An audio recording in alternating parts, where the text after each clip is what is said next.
दाव फंसी, मन मोर मलाह सलाह कहाँ है, अवसर था सो छूट गया, जल आवत जात न जोर रहा है। उम्र नदी तिनी उमगी सखी, जो बन के धन जात वहा है। कहे महेंद्र लाज तजो सखी, जब प्रेम कियो तब लाज कहाँ है। कृष्ण प्रेम में कैसे लाज त्यागते हैं, सुनिए महेंद्र मिसिर के इस गीत को। कृष्ण औरत का भेष बनाकर गोदनहरीन बनकर राधा से मिलने पहुंचते हैं। कैसे कि बन के गोदनहरी कान्हा, चलले जहवा रहेली हो राधा, अगौआ में घूम के कहे, हाय नंद के ललनवा, केहू गो दवाई का गोदनवा, केहू गो दवाई हो गोदनवा, केहू गो दवाई का गोदनवा, केहू गो दवाई हो गोदनवा, केहू गो दवाई हो गोदनवा, केहू गो दवाई का गोदनवा, केहू गो दवाई हो गोदनवा, केहू गो दवाई का गोदनवा, केहू गो दवाई का गोदनवा, केहू गो दवाई का गोदनवा।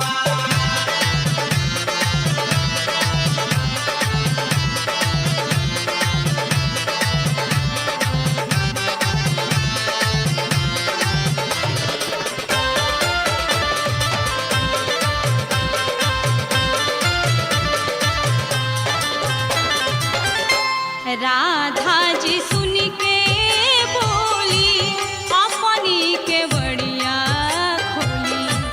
राधा जी सुन के बोली, अपनी के बड़िया खोली। आव गोदनहरी आवा, आव गोदनहरी आवा,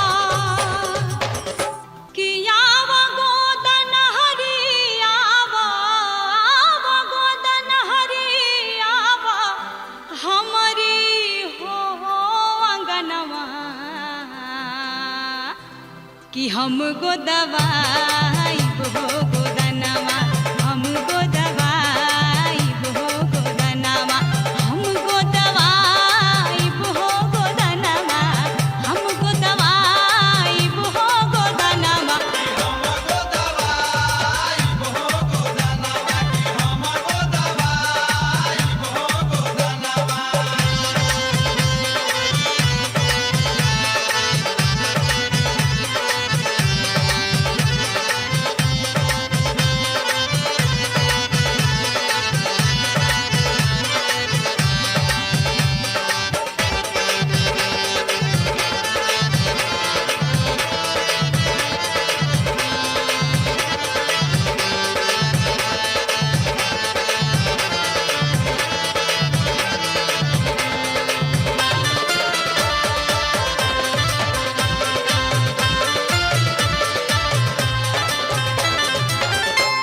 कान्हा जब धैले हाथ, राधिका ठोकेली माथ। जैसे ही कृष्ण राधिका का हाथ पकड़ते हैं, राधिका समझ जाती है कि ये तो छलिया है, खेला ही कुछ और है।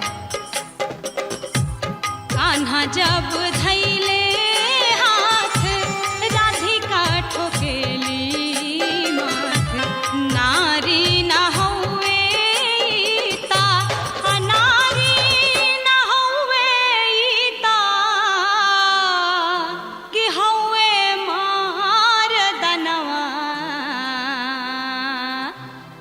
कैसे गोदवाई हो गोदनावा, कैसे गोदवाई हो गोदनावा, कैसे गोदवाई हो गोदनावा, कैसे गोदवाई हो गोदनावा। कैसे गोदवाई हो गोदनावा की कैसे गोदवाई हो गोदनावा।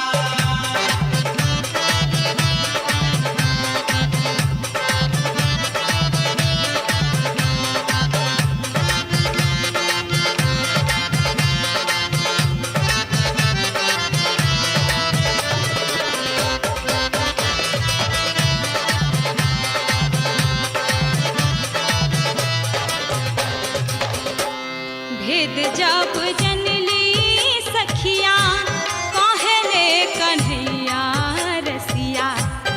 जब कृष्ण का भेद खुल जाता है तो सारा इल्जाम राधिका पर डाल देते हैं। भेद जब जनली सखिया कहले कन्हैया रसिया। तोहरे कारण हम भैली, तोहरे कारण हम भैली, कि तोहरे कारण हम भैली, तोहरे कारण हम भैली। अमरद से जननवा कि तनी गो दवाला हो गोदनावा, तनी गो दवाला हो गोदनावा, तनी गो दवाला हो गोदनावा, तनी गो दवाला हो गोदनावा। तनी गोदवाला हो गोदनावा की तनी गोदवाला हो गोदनावा।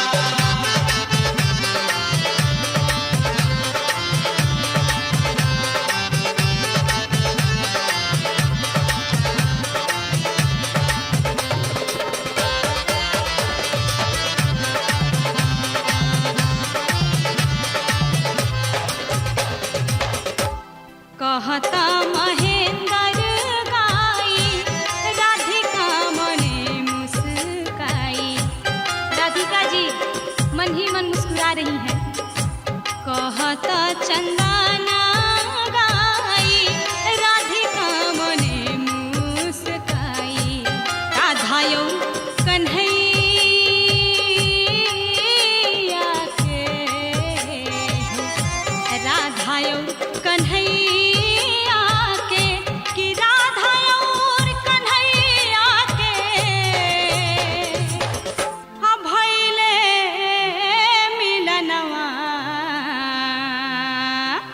कि अब का गोदा